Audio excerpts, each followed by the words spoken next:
Today we're going to be looking at the Shapton Kuromaku 1500 grit sharpening stone.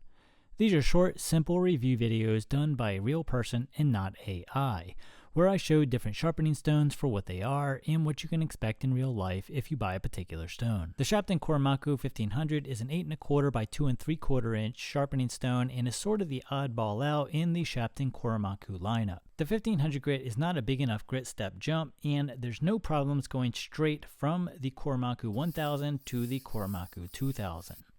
So the 1500 grit Kuromaku is not really necessary in my opinion.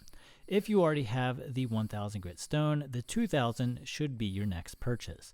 In my opinion, again, it doesn't really fall well anywhere in their lineup. The 1500 grit stone does share all of the same great characteristics as the 1000 grit stone.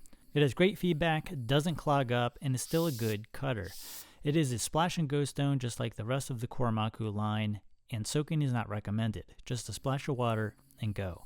The scratch pattern it leaves is nice, however, it's just too close to the 1000 grit stone for any real world differences. It's currently priced around the $45 to $50 price range, but sometimes you can get it on sale if you pay attention. If I remember correctly, I believe I got mine for around $30. However, I still wouldn't recommend it even at that price and would say go ahead and pick up the 2000 grit instead. Honestly, I'm not really sure who they made this stone for and how it fits in their lineup. There is no problems jumping right from the 1000 to the 2000 grit stone, and the jump from 320, the next stone down in the lineup, to 1500 would be slightly too large. So personally, I can't recommend the 1500 grit. If, however, you know of a particular use for the stone I am not mentioning, please leave it in the comments below. Be sure to check out the playlist for other quick 2-minute sharpening stone reviews. I'm using set magnification levels for the scratch pattern photos, so if you're on a computer, you can do side-by-side comparisons as best as one can virtually. Thanks for watching.